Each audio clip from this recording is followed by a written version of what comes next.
The Order of the Solar Temple was a secretive international group found in the 1980s, blending New Age, apocalyptic, and esoteric beliefs. Claiming ties to ancient mystical orders like the Knights Templar, it promoted personal transformation and spiritual enlightenment. Despite its ideals, the group's darker side eventually garnered global scrutiny, revealing a complex and troubling truth. Join me as I look into the Order of the Solar Temple here on Corras Investigation. Now, before we get into the scrutiny, we must first look at the background of the temple. The OTS was a Neo-Templar organization active in France and Switzerland in the 19th and 20th centuries, claiming descendants from the Knights Templar. The original Templar order dissolved in the 14th century due to accusations of witchcraft and heresy. Critics of the idea of the Templar survival include historian Regine Pernaut. In 1968, Jacques Breyer and Raymond Bernard founded the renewed Order of the Temple, possibly a precursor of the OTS. French jeweler Joseph de Mambro, known for scams and legal issues, founded the Center for the Preparation of the New Age in 1973. Luc Jouret, a Belgian homeopath, settled in France in the early 1980s and practiced homeopathy near the Swiss border. In 1975, Di Mambro founded the Brotherhood of the Pyramid, a group focused on topics like diet and spirituality, which later led to the creation of the Golden Way Foundation with Michael Tabashink. The OTS, ORT, and other Templar-related groups had implications on spiritual and esoteric practices in France and Switzerland. With a mix of historical connections and modern interpretations, these organizations were influenced by a lineage claiming ties to the medieval Knights Templar, with controversies surrounding the existence and activities. Now let's look into the Golden Way. In 1978, Di Mambro founded the Golden Way Foundation in Switzerland to address pollution, the environment, and social connections. They focused on healthy living, organic farming, and alternative healthcare. They organized conferences with notable guests such as Linus Zekanis and Michel Jonas. In early 1980s, Di Mambro and Tabashink introduced mystical and religious elements, creating a room for meditation and rituals. Members wore white caps with symbols like the Rose Cross.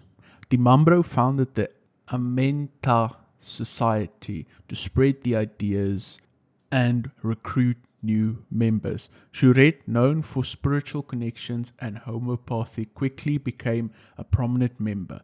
Di Mambro claimed to have received a revelation about a cosmic child to be born in the community through theophany.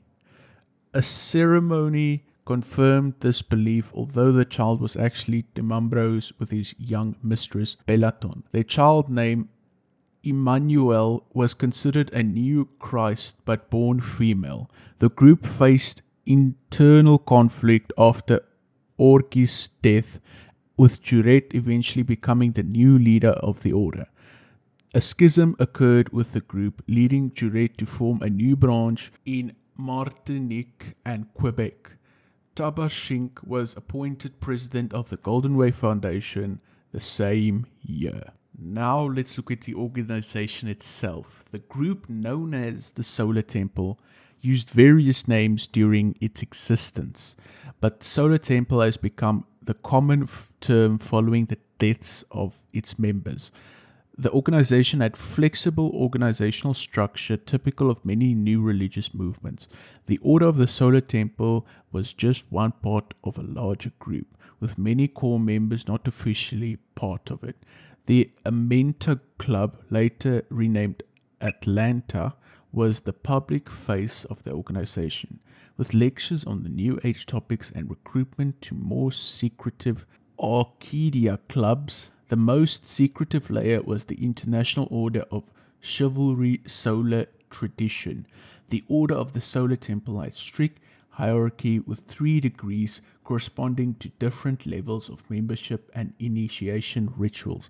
Members' fees were paid and the members lived communally. The Golden Way Foundation was the parent structure of other clubs.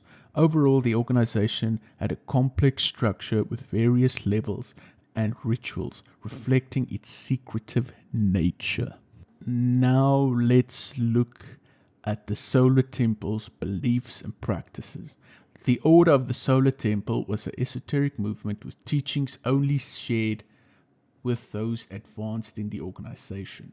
Members progressed through related movements in the Amenta Club, Archedia Club, OICST, with the most high-ranking members dying. The OTS attracted wealthy, successful individuals, mainly cultural Catholics, offering a unique religious mysticism and ritual.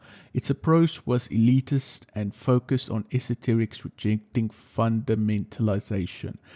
The OTS hid odd beliefs like reincarnation behind hermeneutics, lacking a normative theology. They used analogy and symbolism to interpret beliefs similar to an ancient Gnostic systems. The star Sirius was central in their theology, representing a cosmic shift into the age of Aquarius, leading an apocalyptic and creating a group dedicated to surviving it. The group worshipped the cosmic child Emmanuel, undergoing special rituals. The OTS believed Sirius was home to the ascended masters who had inhabited the underground realm of Agritha. They saw these masters as souls with the ability to manifest in physical form, shared by the Theosophical Society. Advanced members could decorporalize at will according to the initiation level. Alice Bailey's influence on the OTS was significant, particularly her emphasis on Sirius and the Ascended Masters, contributing to the revival of Rosicrucianism and New Age movement. Bailey's concept of the reappearance of Christ influenced the OTS beliefs, leading to the drawing of the Masters close to humanity. Some commentators noticed influences of Eastern religions like Hinduism, with Emmanuel being referred to as Avatar, and belief in the Kali Yuga. Juret's interpretation of these concepts differed with traditional Hindu beliefs, aligning more with Western esoterical ideas. In conclusion, the OTS was a complex esoteric group with diverse beliefs encompassing astrology, geonasticism, and New Age concepts. Their unique approach to religious mysticism attracted wealthy, successful individuals seeking a non-traditional form of spirituality. Despite the secretive nature of their teachings, the OTS had a significant impact on the contemporary revival of the esoteric ideas, drawing a variety of sources like Alice Bailey and Eastern religious traditions. Let's look into everything that this group believed. First, reincarnation. OTS members believed in reincarnation, seeing themselves as reincarnated Templars who had a cosmic mission. Dimambro claimed to be a reincarnation of an Egyptian pharaoh, one of the 12 disciples, Longinus, and an ascended master. Juret believed he was a reincarnation of Bernard of Clairvaux. Dimambro would reveal these past lives to members, giving them new spiritual identities and creating a sense of drama and spiritual progress. Both masters and humans were believed to reincarnate in OTS theology, connecting members to ancient times and a higher purpose in the world, fulfilling a cosmic mission. Sex and gender. The OTS practiced sex magic to create a community of souls that would survive the apocalypse.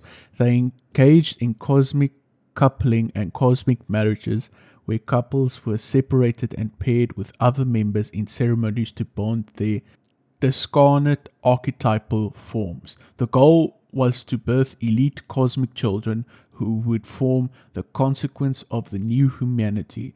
Only 5 of these children existed at the time. The OTS members, including Dimambro, claimed to follow the will of the cosmic masters in these practices. Couples were split up based on their karmic cycle and assigned new partners to go on missions with, sometimes with large age gaps. Despite idealizing marriage, the OTS encouraged defamiliarization through these cosmic unions. Some ex-members complained about being forced into these pairings, with others said the OTS did not interfere in personal or family lives.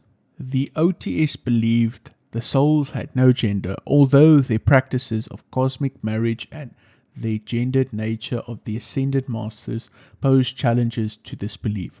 One former member suggested that the inner self was sexless, with no distinction between male and female souls. The cosmic child was always referred as a male, even when it was a biological girl. Rituals. Rituals played a crucial role in the beliefs of the OTS, described as a central activity. This mystical aspect was accessible to all, not just the spiritually gifted, similar to traditional Catholicism. The group used rituals to convey core messages to those unfamiliar with their systems of thought. Members could witness holographic shows of the masters in the underground chambers created by Antonio Tutoy. The group built hidden sanctuaries accessible only through secret passages, with entry requiring a specific number of steps. In one ceremony, the Templars observed the summer solstice with a bonfire in the French countryside, performing clockwise movements around the fire. A researcher initially labeled it a ritual, but members corrected him, stating it was something more profound.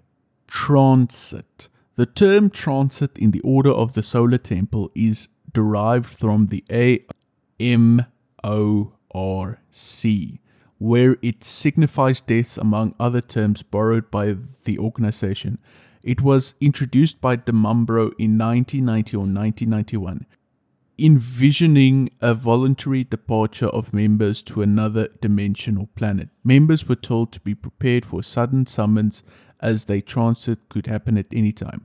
They believed this ritual would involve a spiritual journey to the star Sirius using magic fire, although the exact method of transit was unknown. Some saw the transit as a solution to the challenges the OTS faced, such as potential loss of charisma due to Dimambro's old age and illness, succession conflicts between Jurette and Dimambro, and Jurette's leadership issues in Canada. The concept was also seen as a way to carry on Dimambro's power in the afterlife, resembling a pharaoh funeral due to the interest in Egyptian mythology.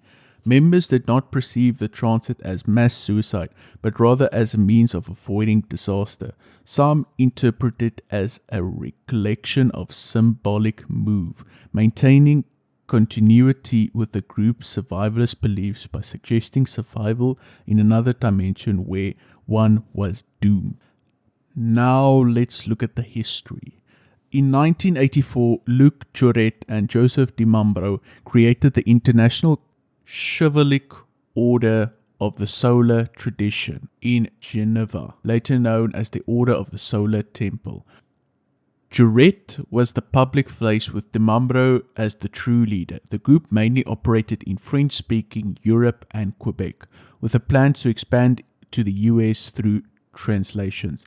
Dimambro bought an estate in Canada in 1985 called Sacred Heart to establish a survival center in case of nuclear war.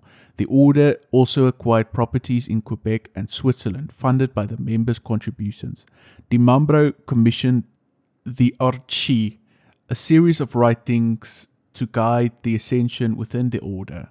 These texts, written in 1984 and 1989, were complex and not easily understood, even by OTS members. The initiative reflected the group's esoteric beliefs and hierarchy. Now let's look at the first disagreements within the group. At its peak, The Order of the Solar Temple had 300 to 400 core members, with the highest membership in January 1989 reaching 442 members spread across various countries. While some financially successful members donated large sums to the groups, funds were misused for the leaders' expenses instead of intended purposes. The OTS faced financial difficulties as some members began to doubt the group's leader, Joseph DiMambro. In 1990, DiMambro's son exposed the fake apparitions and non-existent masters, causing many members to leave and demand refunds. As a distance grew within the OTS, monitoring and surveillance of members who wanted to leave increased, leading to the departure of key individuals, including high-ranking members. In 1990, Luc Juret, a prominent figure within the group, faced criticism for his personal development lectures and was accused of financial misconduct and sexual exploitation.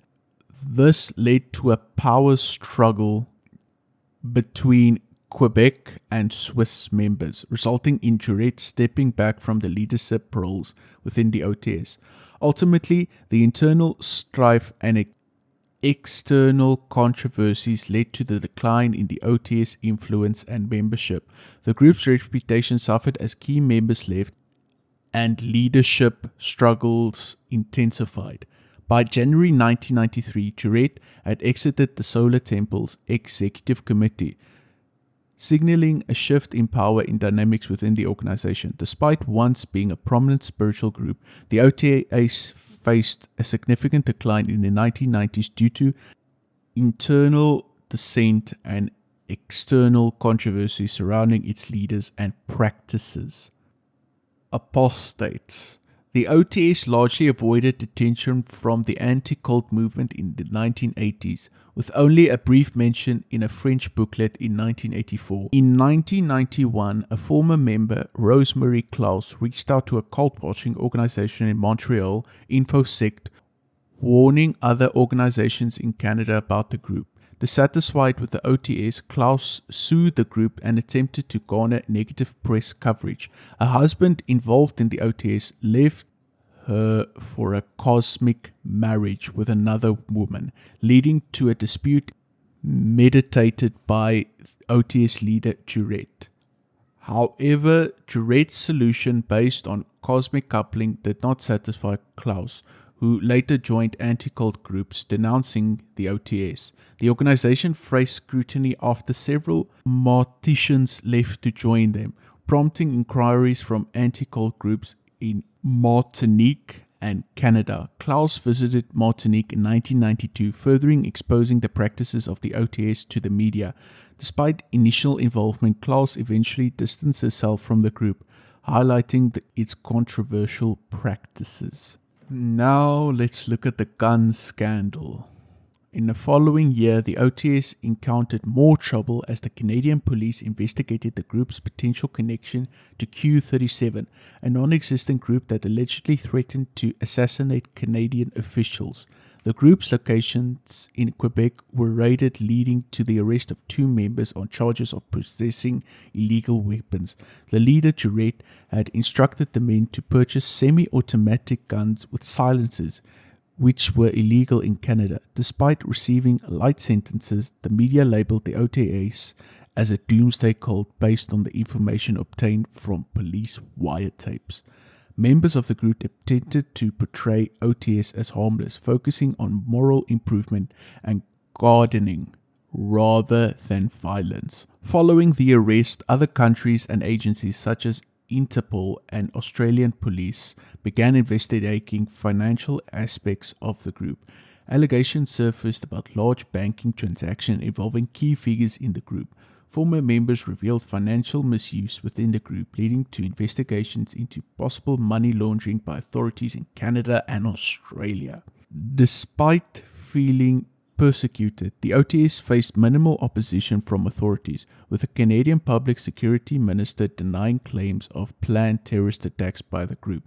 The leadership viewed the legal and media scrutiny as part of a conspiracy against them, linking it to the beliefs of Kali Yuga, focusing on environmental destruction and ecological collapse. Internal tensions arose within the group As leader, Dimambro clashed with his daughter Emmanuel, who rejected her messiah role and embraced mainstream teenage culture. Dimambro believed Emmanuel was in danger from the Antichrist, who had claimed was born to former members of the group. In a drastic move, he ordered the murder of the family in response to her disobedience. The events further added to negative perception of the OTS, fueling conspiracy theories and intensifying the group's sense of persecution. Now let's look at the end of the OTS. Mass murders and suicides. Let's first look at the planning. Group leaders facing significant issues decided to transit to serious, a term coined by OTS. They clarified it was not a suicide but a form of transition. Traitors were killed, weaker members assisted in transitioning, and stronger ones who would commit suicide. Members believed they would attain solar bodies in distant locations like Sirius, Jupiter, or Venus. The leaders communicated these beliefs through the Testament, a series of letters sent out by Patrick Varnet as instructed by Dimambro. These letters divided the dead into three groups: traitors who were murdered, immortals who had been helped in death by other members, and awakened, those who had committed voluntary suicide. Morin Heights, Sherry, and Salvan. On September 30th, 1994, the Dutoy family was led to Dimambro's chalet in Morin Heights by Dominic Peloton. Two members, Joel Eager and Jerry Janud, brutally killed the family as part of a ritual, including the 3-month-old child. Following the murders, Peloton and Eager fled to Switzerland, while the Janud family stayed behind to clean up and prepare for their own deaths. They set up incendiary devices to burn the house down on October 4th, resulting in their own deaths. Meanwhile, on October 3rd, 23 individuals were killed in Sherry, with many shot or suffocated as part of a mass murder plot orchestrated by Eager and Juret. In Salvan, victims were injected with poison believed to have been administered by Line Lurix and Annie Eager. The infamous incident culminated in the mailing of testament letters revealing 15 awakened, 30 immortals, and 8 traitors. The Swiss Investigation. On October 4th, 1994, the bodies of the Cheroods were found in a burnt-out chalet, followed the discovery of the Dutoy's bodies in a building cellar the next day. Swiss examining magistrate André Piller responded to a fire at Chirey on October 5th, where more bodies were found. The fires in Jarroux-sur-Salvan and Sylvan were connected to Eager's car and was found on both locations. Canadian police realized a likely connection between the Morin Heights fire and the Swiss incidents due to the common ownership of the properties. The OTS leadership prioritized creating a legend through manifestos and destroying conflicting evidence. However, some ignition devices failed, leaving behind incriminating documents and recordings. Journalists found audio cassettes at the Salvan chalet containing recordings of spied-on phone conversations aligning with the group's beliefs. Jure and Dimambro had planned for 54 victims to establish a magical connection with historical Templar victims, but ultimately only 53 died, as one member escaped at the last minute. After the incident, some members expressed regret for not being included in the transit. A Swiss magistrate determined that only 15 of the 32 deaths were suicides. Vercors. On December 16th, 1995 in France, 14 people, including 3 children, were found burned in a star formation on Vercors Massif. The investigation by Grenoble Gendarmerie suggested that the group took sedatives before being shot in the head by Jean-Pierre Ladouche and André Fridelli. The bodies were set on fire after being doused in gasoline.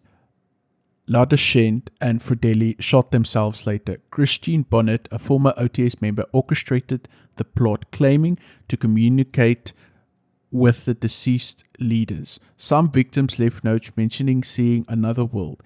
It was determined that at least 4 of the 16 did not die willingly. The bodies were discovered as part of a missing persons investigation. Saint Casimir.